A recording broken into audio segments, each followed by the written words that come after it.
welcome to Crawlspace. I'm Tim here today with Lance. Lance, how are you today?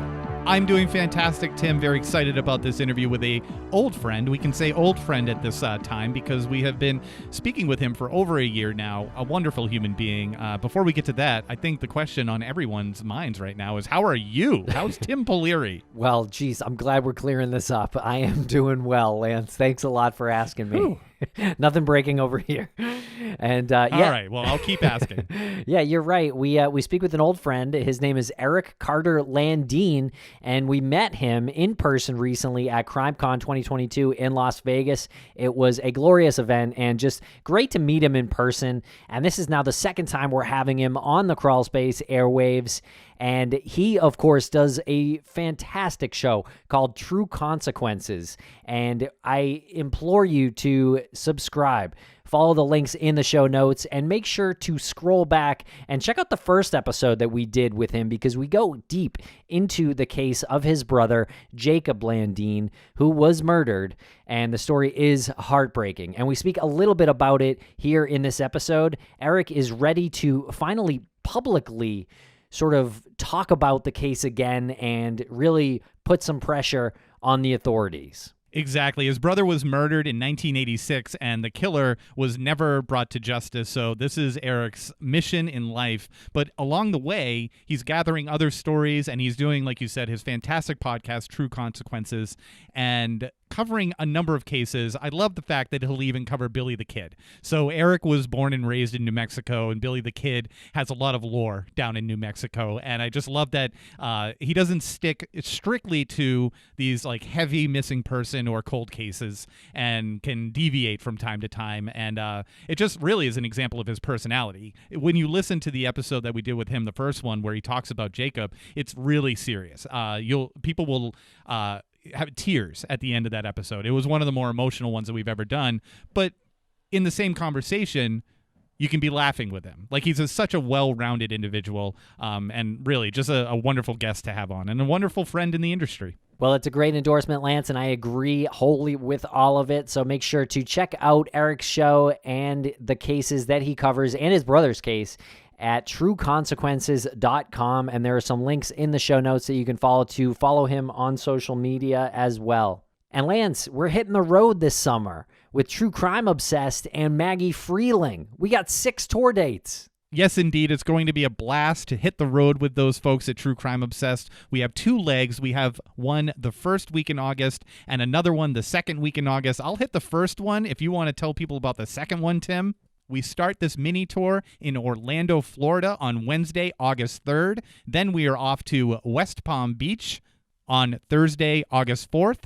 And on Saturday, August 6th, we're in Atlanta, Georgia. And then we're going to St. Paul, Minnesota on Friday, August 19th. Then Dallas, Texas on Saturday, August 20th. And Houston, Texas on Sunday, August 21st. I can't wait for these tour dates. You can get tickets and more information at truecrimeobsessed.com. All right, everybody, thanks a lot for listening. Make sure to check out the show notes and follow us on social media. Thanks a lot.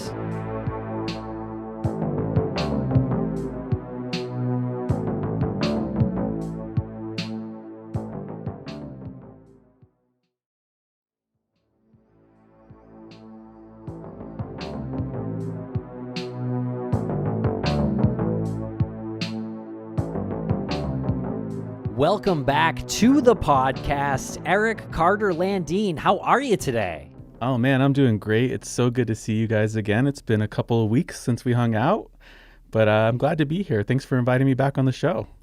Anytime. You're on the short list of open door policy people, so very, very short list. Don't be surprised when I show up in New England.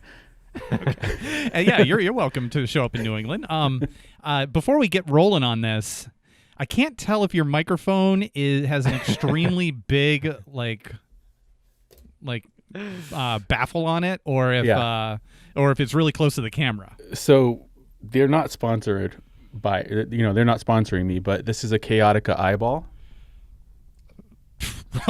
Mind blown. What?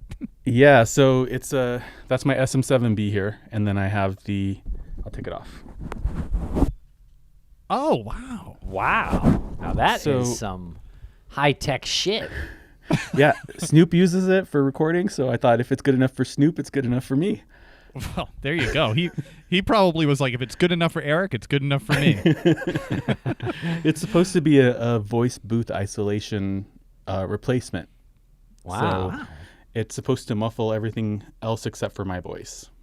It's really nice, and it Thank sounds you. great. It's kind of comically large, but I have to say, I definitely thought you were going to say it's a matter of perspective. Oh, the mic is right in front of the camera. No. Right, 'cause if you did that. And then like, when you put it up to you, I was like, what? That it was was bit of a shocking. mind F. Yeah, it's almost as big as my head. So Well, it sounds great. Wow. thank you. I appreciate it. Yeah, it was expensive, so it better.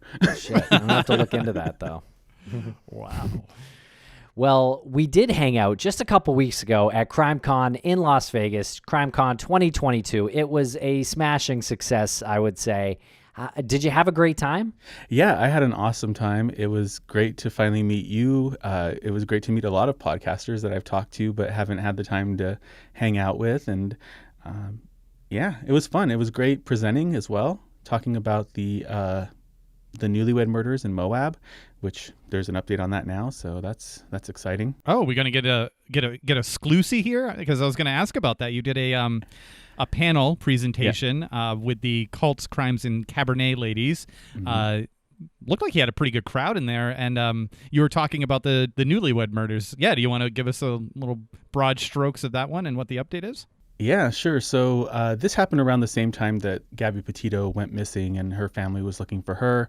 There were two women who were married recently living in Moab. They were similar to Gabby, living a van lifestyle. You know, they were camping around in nature around Moab. And they also had jobs in that community. They were very loved, very well respected in that community. Everybody knew them. They knew that these were people who were madly in love with each other. And it was in August of 2021, they had texted a friend saying that they were camping, but there was a weird guy that was kind of creeping them out. Then they went to the bar with some friends on a Friday night, and that was the last time they were ever seen again. They were found murdered later that week at a campsite. And really, there were no real leads about who was responsible. At some point, people thought that maybe Gabby Petito, that case was related. Maybe Brian Laundrie had something to do with it. That was quickly thrown out the door. And just yesterday or 2 days ago, they announced that they did have a suspect who they believe killed Crystal and Kylan. He had committed suicide. They found his car in another state. They didn't say which state that was. They didn't say where he was found, but apparently he had confessed to somebody that he knew that he had killed Kylan and Crystal. So, it's hopefully going to bring some peace to the family, even though you can't prosecute him because he's dead now. But it's definitely, I think it's good that they've identified who was responsible. Yeah, fascinating case, really. And was this the same person that they had said was the creepy person that was like freaking them out? No, and that's the weird part is that this man actually worked with Crystal at McDonald's. They worked different shifts, but they had to have known each other somehow, even if it was just in passing. So I don't think that they would have said there's a creepy guy. If they would have known it was Brad, they probably would have said, hey, Brad's freaking us out here. Somebody talk to him or something. And how did it come to be that you were doing the panel with Crimes, Cults, and Cabernet about this case?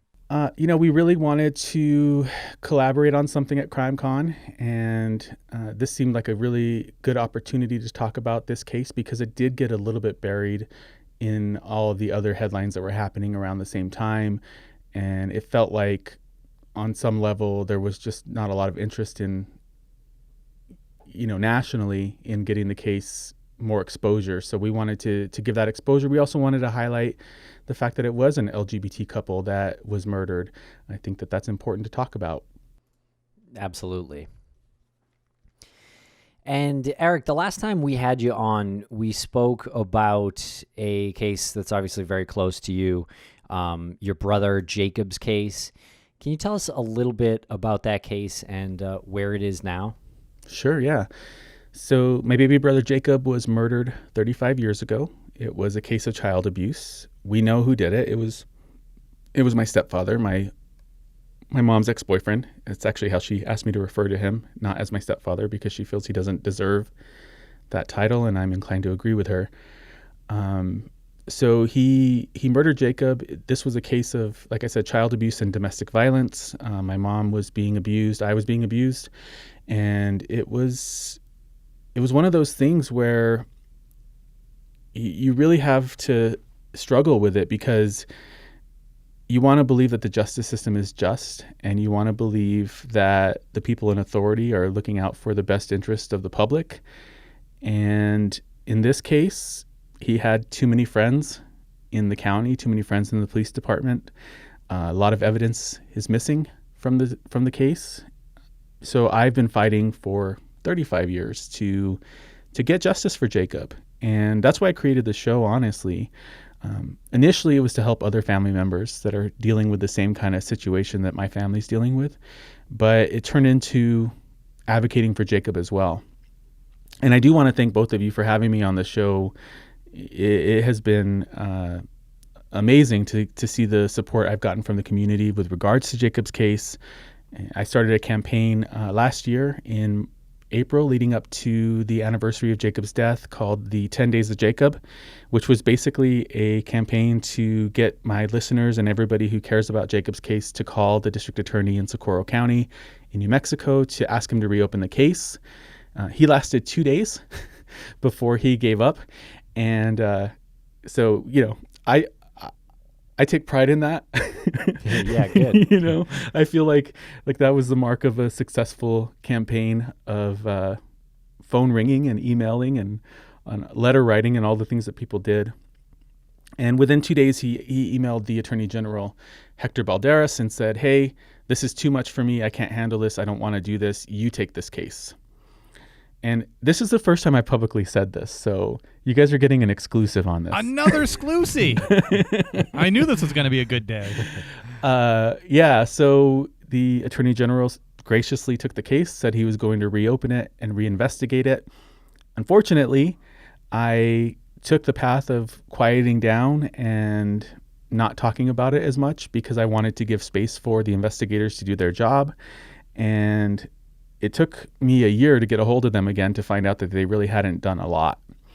So I'm going to talk about the case again, and hopefully this will put the pressure on them to get their stuff together and get it in gear and get this case prosecuted. We have an uphill battle ahead of us. I'm not going to lie. It's not going to be easy. The hope we have, though, is that there's a potential that the confession might be out there somewhere. Great work. Great work, and I know that it sounds like, I don't know, it sounds disingenuous when you just say great work, but you literally are doing really, really great work. And even when you said that you quieted down to give some space and let the investigation play out, like that's still you being responsible about the whole thing and doing great work, even when you're not so actively engaged in it. And then you see the result of that and you're like, well, okay, now I got to put the foot on the pedal again. So, way to stick to it, way to keep going. And, anytime you have any developments, we're always looking for those exclusives. So yeah, give us a ring. So what is your plan to, sort of start shaking that tree again? Well, it starts here, right? It starts talking about what has happened and what the developments are. I haven't shared that publicly. I think that that's important for people to know, for accountability purposes, for pressure purposes. Unfortunately, it does require that. The challenge I'm up against right now is that I'm going to have to start working with the new Attorney General in January. And so I've already started building that relationship with the candidates. Going to actually interview the candidates for Attorney General for New Mexico on my show and hopefully give voters information about who these people are, and also with the goal of starting that relationship now and starting that conversation now and hopefully getting the new administration to hit the ground running with Jacob's case. Well, that's a great step. Yeah. Are you going to ask the candidates if they're going to try Jacob's case on your show? Maybe. I don't know yet. I haven't decided. Okay, cool. Just curious. Yeah. What kind of reception do you get when you reach out to the candidates and you introduce yourself, give them your backstory, and you say, "I'd like to talk to you in an interview format"? In that fashion, what kind of reception do they give you? It's been pretty positive, honestly. I think the campaign managers know me and know my show and know my story. So that was refreshing to hear when they said, "Oh yeah, we listened to your show and everybody likes your show." So that's helpful. I think they know that there are a lot of New Mexico voters that listen to the show and that care about crime and that care about justice in New Mexico. And so I think it's advantageous for me and for them. Absolutely. And the medium of podcasting, I feel like this point can't be driven home enough, but the medium of podcasting is so personal that you connect with the people you listen to in ways that other mediums really doesn't give you that opportunity. So it sounds like those campaign managers know that as well. I think it's a good way to meet an engaged audience and to, and I don't really like being political on my show. It's not something that, and I say that even though I'm talking about justice and crime and all these things that are pretty political, I try to focus on those political issues, I guess. But I never really wanted this to be like a political place, but it has kind of become that. And I think part of advocacy is politics and playing the game and, planning your moves ahead of time and all those things that you have to do to try to stay ahead of the game and make sure that people take you seriously. I'm surprised that politicians don't do it more often. I think we're going to start to see that where they embrace podcasts, especially the ones that are focused on their community, their district. Yours is, 99% New Mexico, right? Have you covered anything that's not New Mexico? Yeah, Dylan Redwine is Durango, which is New Mexico adjacent. But right. I'm surprised that maybe it is like campaign managers that are going to come aboard a campaign. They're younger. They get like the medium. You can reach a certain amount of people with like local news and national news. But to Tim's point about it being personal, if I hear a candidate on a podcast, that is like that candidate's talking to me because they went to the effort to get on that podcast that is talking about what I'm interested in, not the news that's just on that I'm just watching because it's on. Yeah, I think it's a good opportunity to bring some issues to light and to somewhat hold these candidates' feet to the fire regarding what needs to change in New Mexico, and there's a lot that needs to change. So I'm excited. I think it's going to be a good opportunity. And so are you going to speak with the current Attorney General? Are they running again? No, he will be leaving the office. I don't know what he's going to be doing after that. And I heard he's going to start a podcast. He might. Yeah. He might. It'll be called Fake Consequences. No. I was going to fake repercussions. I have to give him credit. He did step in and he did apologize to my mom and I, and he apologized on behalf of the state of New Mexico, and that's more than we've ever gotten from anybody. So I'm grateful for that. I just want to see it through to the end. It's not enough for me to just get an I'm sorry. Like, we need to do more. We need to take this guy off the street, make sure that he's not hurting other kids. Well, great.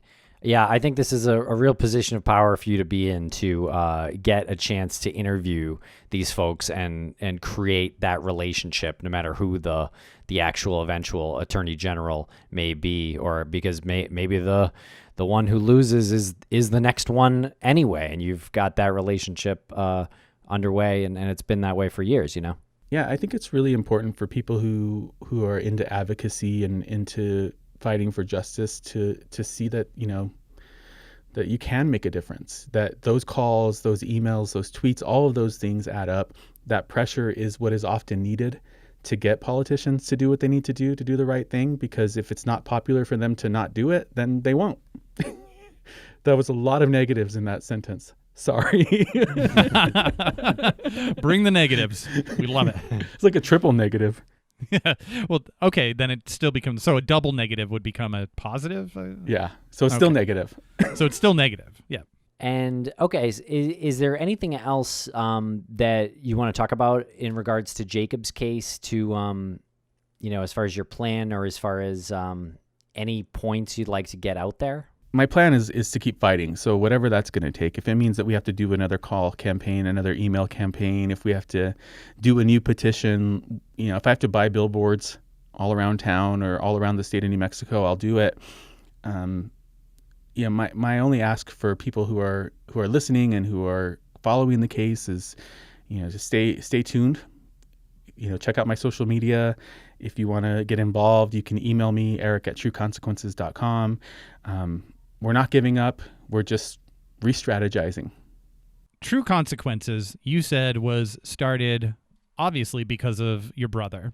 Yeah. And you wanted to help others that were in a similar position, other families. How quickly did you discover the stories that you cover on your show?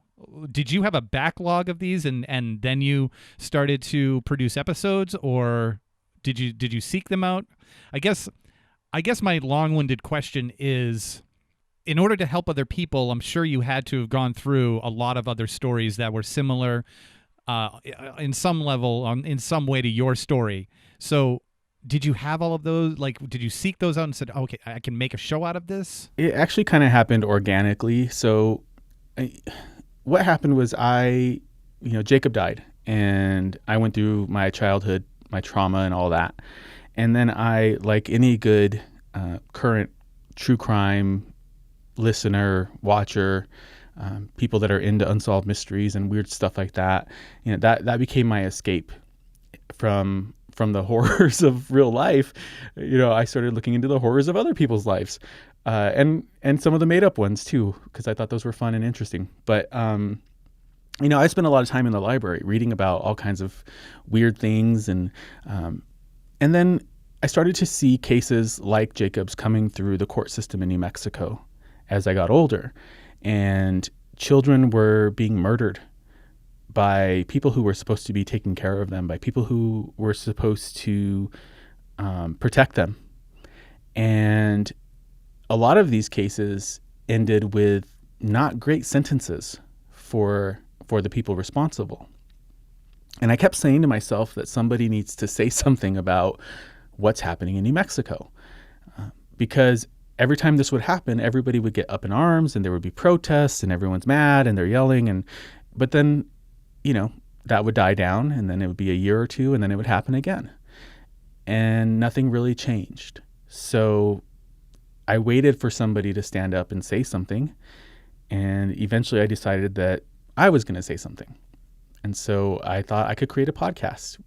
And I thought that it would be easy, which it wasn't. But I'm glad I did it. I think that it's been very fulfilling. Now, with regards to the cases that I've covered, I am a serial planner, so I do have a really large spreadsheet with a ton of cases that I need to get to, and that keeps growing every day as people recommend cases to me, which is how I get a lot of cases. I have family members that will approach me and ask me to cover their family stories, but there were a lot of cases that I already had in mind before I started the show. And that's cases like Victoria Martins, like Baby Brianna, like Omari Varela, Jeremiah Valencia, Robbie Romero, all of these terrible, tragic child cases that I feel like their stories needed to be told. And some of them had some national coverage, like Victoria Martins, but a lot of them have never been heard by other people. And I think that it goes along the same route of what I'm taking with Jacob's case. If I am loud about these cases, if these cases are in people's ears, it's going to make it unpopular for the legislators to continue allowing the laws to be what they are, and hopefully will lead to change in the future. We'll see. So that was a long answer to your long question. I love it. Makes editing a lot easier. And we'll be right back after a quick word from our sponsors. Thanks to our sponsors, and now we're back to the program. All right, Eric, tell us about your latest season of True Consequences. You've been covering the story of Dylan Redwine. Can you take us through this story and your coverage? Sure. So Dylan Nicholas Redwine was born on February 6th, I believe, 1999, in Denver, Colorado, to Mark and Elaine Redwine. Mark and Elaine had another son named Corey, and then Mark also had some children from a previous marriage. When Dylan was a young toddler, the family moved to the Bayfield, Durango area, which is in the Four Corners of the U.S., right up against New Mexico. And they started having some marital problems. They started to go through a separation process. And in that whole divorce proceeding, which is where I start the story, there's a custody battle. Elaine is asking the court for permission to move Dylan to Monument, which is near Colorado Springs, because she has family there, because her mother is gravely ill, and she doesn't have any support in Durango. She travels for work, and so she needs help with Dylan. The court agrees, and Mark really feels spurned by this whole situation. He is granted partial custody. Part of that whole scenario in 2012 was that he was going to spend Thanksgiving with Dylan. So on November 18th, 2012, Dylan flies from Colorado Springs to Durango. He meets his father. He makes plans with his best friend to go see him early in the morning. He is trying to spend as much time with his friends as possible. He's told everybody around him that he does not want to be around his father. He has even told the court that. But like most situations like this, the court really doesn't put a lot of weight into what the kid is asking for, what the kid says, which I think is a problem. And they force him to go with his dad. November 18th, 2012, 9:39 p.m. is the last time that Dylan is ever heard from again. And the entire time, Mark Redwine, his father, who is supposed to be the person who cares about him, who, if it was my child, I would be out looking for him. On the night of November 19th, he closes his door, turns off all his lights to his house, and goes to sleep at about 10 o'clock. Meanwhile, search and rescue is looking everywhere for Dylan. It's in the middle of the forest. It's super dark. So with no lights on, there's no street lights. If Dylan really had run off, you would think that he would want his lights on to guide Dylan to his home. Eventually, the investigation starts to really narrow in on Mark, and that's just one of the crazy things that he does and one of the weird behaviors that he has throughout the entire investigation. I wanted to cover this case because there's a lot of parallels between my story and Dylan's story. It's not exactly the same, but there is that domestic violence, there's that alcoholism, the drug abuse, and all those other things that are wrapped in this story. And a lot of people who have covered this story, and this is not a slam on them, but they really focus a lot on these fetish pictures that Mark had that Dylan found. And it's part of the story, but it's not the whole story. For me, the whole story is who Dylan was, what happened to him, and what happened after he was killed. And so I submitted a FOIA request to the DA after the case had gone through trial, and I got so much information. So originally I planned on doing a 4-episode miniseries, but I got thousands of documents, hundreds of hours of audio and video, and I messaged my writer and co-producer Jackie, and I said, we're screwed. Like, we're not going to be able to do this in 4 episodes. We're going to have to commit a full season to this. And it ended up being 15 episodes, and the series finale will be on Sunday. So we're wrapping it up, but it was an intense journey, a learning experience for me. I probably would have done some things differently if I had the opportunity to do it again, but I feel like we did justice to the story, and I feel like we didn't really leave much out. Yeah, I'm just scrolling through the episodes that you have on this. It's incredible. So the planning that goes into it on your end is impressive. This is I don't know if it's a bad question or not, but hopefully it doesn't come out the wrong way. When you cover something like this, do you think about your brother? And you think, if I'm doing something like this and giving justice to someone like this, maybe this in some way is paying tribute to my brother? 100% everything I do is with Jacob in mind, and what I think he would want me to do. That's at the core of why I do what I do. It's such a huge part of it. When I did this case, I I did think about Jacob, but I mostly thought about Dylan, and I mostly thought about doing justice to his story. And it was an honor to tell his story, and I hope I did it justice. I hope that I didn't cause harm to his family by covering the case. I really wanted to shine a light on these issues. Child custody battles can get ugly, and they can get really ugly to the extreme that you see in Dylan Redwine's case. And I think it's important for people to be aware of these situations and look for those signs. I don't have anything good to say about Mark Redwine or what he did. He is scum, in my opinion, and deserves the 48-year sentence that he got. And that's one of the things that happened recently. What are some of the red flags that Mark showed? I guess you mentioned there are some red flags in the trial. He, just like a classic person who commits these types of domestic violence and child abuse crimes, you see him blaming everybody. And throughout the investigation, he's blaming everybody that he can for his failings, for things that he's done, things that he knows that he's done. Even so far as to blame his ex-wife for having something to do with Dylan's disappearance, which she was in Colorado Springs. It's about 6 hours. It's closer. Durango's closer to Albuquerque than it is to Colorado Springs. So just the insanity of him thinking that people don't see right through that. Like, how is Elaine, what advantage is it of her to make sure her son goes missing when he goes to visit his father? Like, that doesn't make any sense at all. When he failed the lie detector test, he said, they asked him, do you know where Dylan's remains are? And he said, that's a really hard question. And then he said, no. And he failed that question. And the polygrapher's like, look, you failed this question. It's a simple question. He's like, well, I was confused by it. And he said, what's confusing you? Well, I suspect I know where he is. And that's why I failed it, because I think I know. Well, then where is he? Oh, Elaine abducted him. Right. Threw her under the bus. Exactly. And then he didn't attend not one search, not one single search. He went to one candlelight vigil. That was it. For 4 years.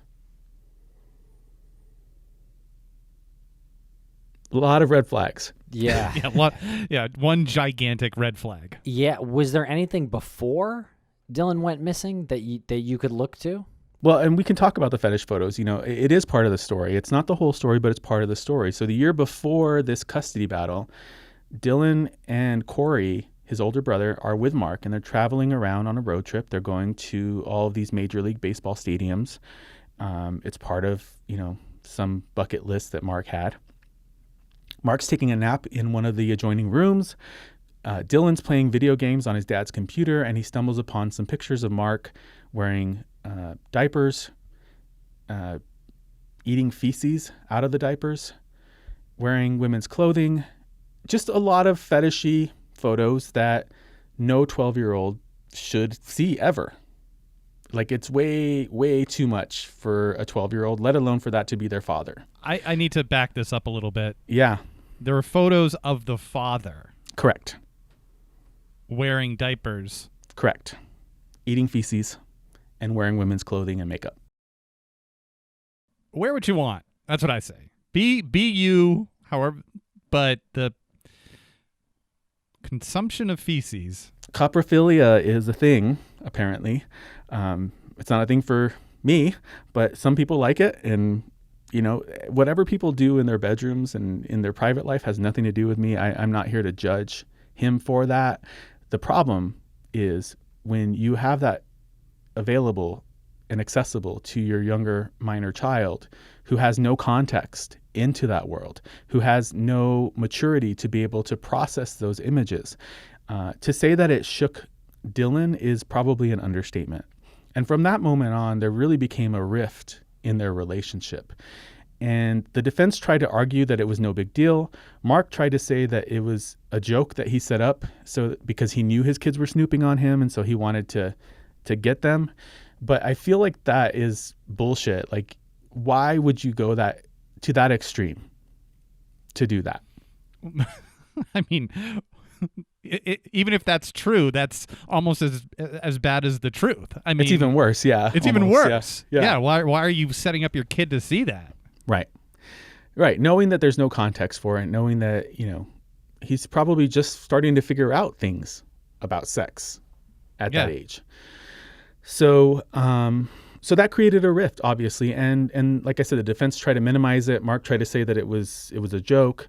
But what you see later in a following trip in the summer of the following year in 2012, where Dylan is alone with Mark, and Mark is spending the entire trip bad-mouthing Elaine and Corey, calling them drug addicts, calling them alcoholics, saying that they're bad influences on Dylan. And Dylan, the whole time, is texting Corey, begging him to send those pictures to him on his phone. And Corey says, "Why do you want the pictures so bad?" And Dylan says, "Because Papa's talking about you and Mom, and I want to show him the kind of person that he is." So there's already this tension, and Dylan's clearly not afraid to stand up to his father, clearly not afraid to call him out. And the theory that the defense came up with, and I believe, is that, or that the prosecution came up with, and that I believe, is that when Dylan got there on the 18th of November, he didn't want to be there. He told everybody he didn't want to be there. So he was being a normal teenager, probably talking a lot of shit to his dad, and probably brought up the pictures, which sent Mark into a rage, and he lost control. He may have even blacked out, during that whole encounter. He had been proven already to be rageful when people confronted him about that. There was a woman who was helping to find Dylan. She was a search and rescue person. She unfortunately passed away from cancer, but he was talking a lot of shit about her. And he said, "I hope that you rot from the inside of cancer," or something like that to her. And then her friend got mad and said, "You're just a shit eater." And he came after them with a log, like he was going to hit these two women. So he's already proven that he gets violent when he's confronted with this fetish that he has. Accurate statements. Yeah. What would you, if you ever get the chance, would you interview him in prison? No. I really don't have any interest in talking to that man. I've listened to him more than I ever want to, more than anybody should, honestly, to the point where, and my co-producer, Jackie, she got it even worse. I mean, she listened to hundreds of hours of this man talking. So we're sick of Mark Redwine, honestly. I've had my fill. He's got a really, he's got a face that if you were to see, you'd cross the street. I feel like I would be like, that guy's just up to no good. Like, and his voice is so whiny. Yeah. Oh, God. Even when he cleaned up in court, he still looks like a scumbag. So that's a tragic case of Dylan Redwine. It's awful. Wow. Well, that's a heavy one to get into, and I commend you for doing that kind of work and covering it so closely. And I saw that you had Bob Motta from the Defense Diaries on. He's an upcoming guest on Crawlspace as well. That was fun to hear another familiar voice. Yeah, he did a good job. We really dove into the trial and to the strategies of the defense and the prosecution, and it was great to get that perspective. As a layperson who does not have trial experience, Bob brought a lot of information to the table.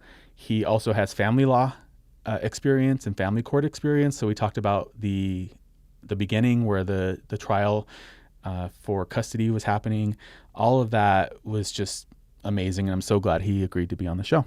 No, he was a really good guest to have on when we were speaking with him. He's very articulate and talks in the way a lawyer should talk, but it makes sense, and you know what I'm saying? He's very thorough about the points that he's making, and he doesn't do it in any sort of patronizing way. He does it in a very informative way. He wants you to learn these things.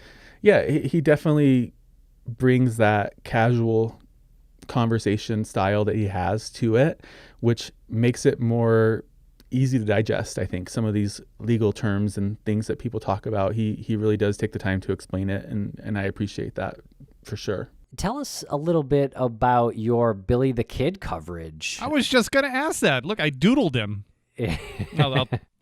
I'll show you later. Yeah. Sometimes I was telling you all before we started recording, I like to throw in some things that I find interesting about New Mexico that maybe aren't as intense as a Dylan Redwine story or some of these other really tragic cases. I think with old-timey stories, it's easy to distance yourself from them and really look at them a little more objectively than some of these more current cases. So I wanted to talk about Billy the Kid. It's hard not to talk about Billy the Kid in New Mexico because he was all over this state causing trouble and wreaking havoc. We have Billy the Kid museums and we have his grave here, and there's just so much connection between his story, the start of this state, and what it was. There was a lot of corruption back then, just like now. And everybody was trying to get as much out of the resources that the state had as they could at the time, and Billy the Kid was not the only person taking advantage of that kind of lawless nature of what was happening here. And he got away with quite a bit of crime and robbery. I think a lot of his story is very mythicized and made larger than life. I think the real story is a little less sexy, but it's still interesting and it's still fascinating. I definitely gave the less sexy version of the Billy the Kid story. But I enjoyed it. I enjoyed the research and I had a good time. I had my friend Lydia on and we talked about it together. So, well, speaking of less sexy, my first question about Billy the Kid is, in your research, did you find him to be similar to Emilio Estevez? Not at all. Okay. No, it's actually, when you see a picture of Billy the Kid, and then you wonder like who the casting director was for Young Guns, because it's not even close. I mean, the guy's not a good-looking guy. He's kind of got like a droopy face, and he looks kind of like a. God, I'm gonna get a lot of hate for this. He looks kind of just like a standard hick, Oh, you can totally say that. I mean, anyone who looks at this picture will probably feel the same way. He looks like someone on like I went to school with who was just sort of like a jerk, just like someone who picked on people, and just because like he was probably smaller than everyone, and so that was his defense mechanism, and he just turned into a jerk. He just has that sort of smarmy face. He did have a hard childhood, and I think that was part of what happened was, his mom died at a very young age, and he was kind of left on his own in Silver City, New Mexico at like 13 or 12 or something like that. So he had to figure out how to survive in the Wild West, and he just started joining gangs. And most people don't know that he later went on to become the Attorney General of New Mexico. If he were running today, a landslide would you have him victory. Yeah. No, just kidding. Billy the Kid for AG. Yeah. Well, okay, so everyone thinks that Billy the Kid's real name is William Bonney, but that's not the case. No. Give us another exclusive. His real name is Lance Reenstierna. Senior. God, I don't even remember his real name. Henry McCarty. Yes. William Bonney was the name. He was actually named after his stepdad. He took that name, William. And then Bonney, I don't know where that came. I think probably something else. I don't know. But he was instrumental in fighting in the Lincoln County War, which was a crazy war. And I talk about that a lot. Yeah. William Bonney. I think he was born in New York. Yeah. New York City. Well, you mentioned that he joined gangs. He had his hand in the development of the state of New Mexico. With all of the corruption. Yeah, well, he was fighting so there was a group of politicians. They were called the House, and they were trying to kind of put their people in place in power in New Mexico because it was a territory, and so they really had free reign over what they did. They controlled what goods were brought into New Mexico, what goods left New Mexico. They controlled who got those supplies. So there was a lot of, like I said, a lot of corruption.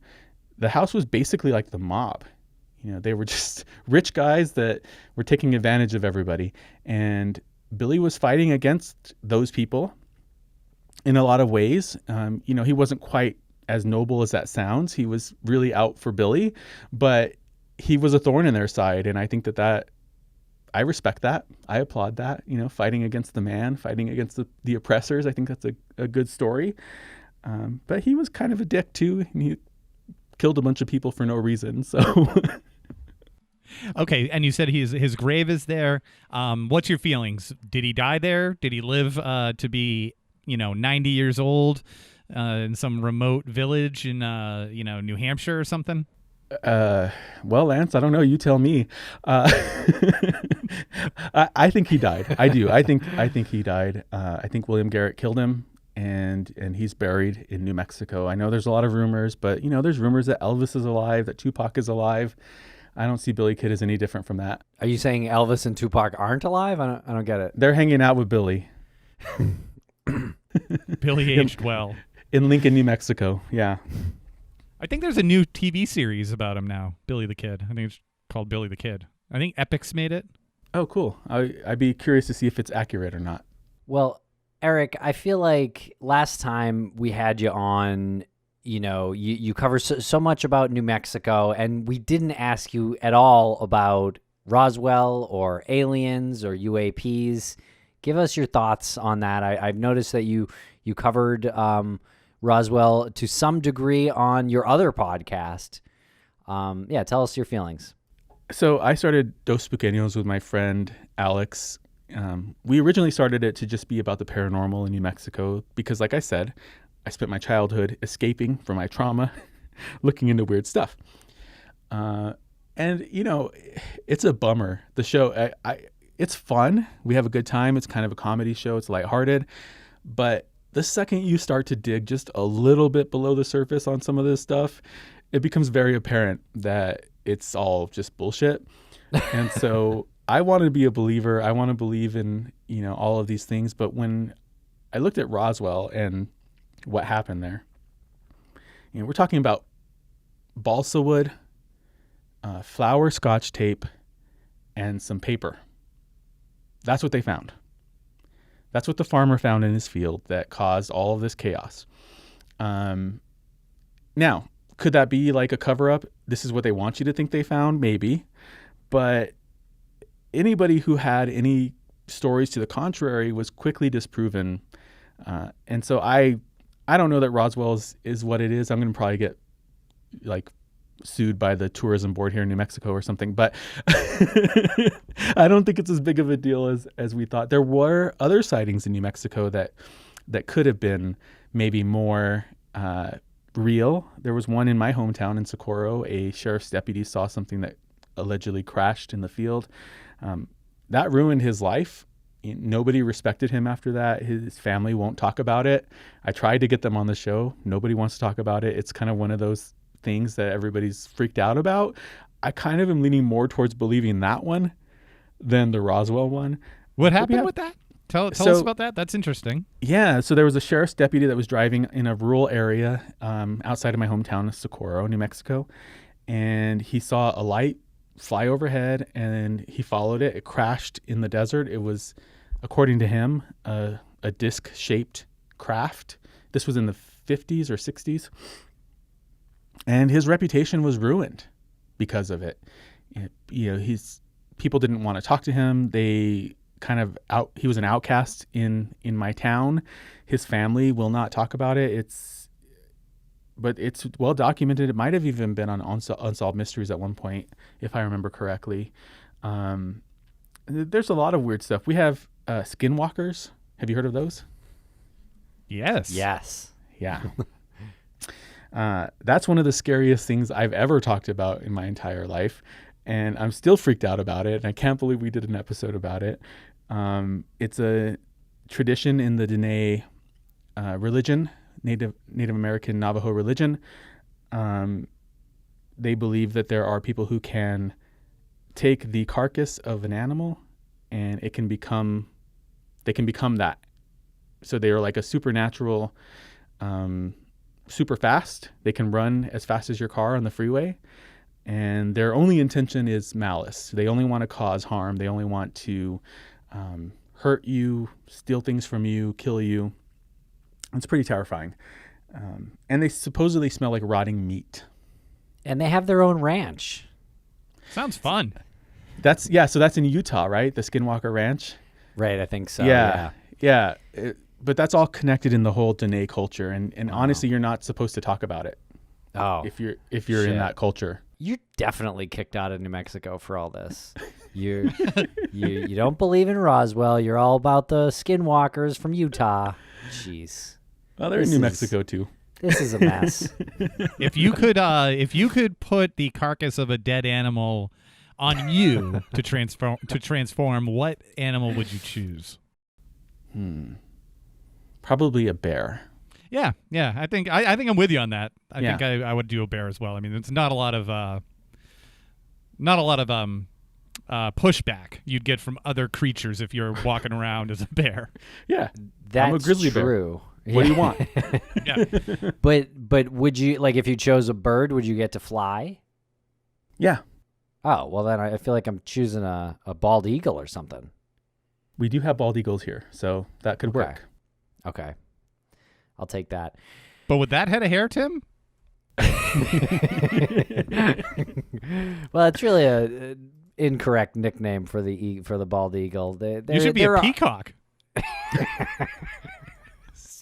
Speaking of peacocks, you're the one with a blue head of hair. That'd be a parrot or a kitzel. This has been an insanely wide-ranging conversation. It's all over the place, which is how my mind works. So I feel like I need to ask you what you prefer, mezcal or tequila, because I don't get the opportunity to ask somebody from New Mexico this. Yeah, I love tequila. Mezcal, it's okay. It's too smoky for me. Yeah, I prefer a good silver tequila. All right. Good. I still can't get over that moment where you showed us the microphone. I'm looking at it now. I hope people go to YouTube and they watch this and they see like the optical illusion that it's not. It's not. It's absurd. This is absurd. This is what my life has become. Oh, there you go. God. That's my new Facebook profile picture. Yeah. So what do you have coming up as far as cases or maybe the next fun Billy the Kid type episode? Yeah, so I'm going to do the women of Juarez. I'm going to talk about the hundreds and hundreds of women who have been murdered and disappeared in Juarez, Mexico, which is right on the border, very close to where I am. I'm also going to do more family interviews, families that are seeking justice. I've got a few of those coming up. I'm going to talk about the Taos Revolt, which is a bit of history on New Mexico, somewhat of a massacre that happened between an indigenous tribe of people and the U.S. government at the time. Just lots of all over the place, kind of like this conversation. Great. All right. Well, thanks a lot for joining us. We really appreciate it. Thank you, guys. I appreciate you inviting me on. Keep fighting the good fight. And you have a bit of a virtual event coming up in June. Can you tell us about that? Yeah, it was supposed to be May 4th, but COVID got me. So I rescheduled it for June 3rd. It's going to be a virtual event, and I'm going to be joined by my co-producer on the Dylan Redwine series, Jackie Moranti from Cause of Death. We're going to talk about the epidemiology of crime. We're going to give a little bit of a behind-the-scenes conversation into the Dylan Redwine story and its production, and then we'll do some Q&A. So it should be fun. You can find out information on my website or on my social media, or you can go to Eventbrite to buy a ticket.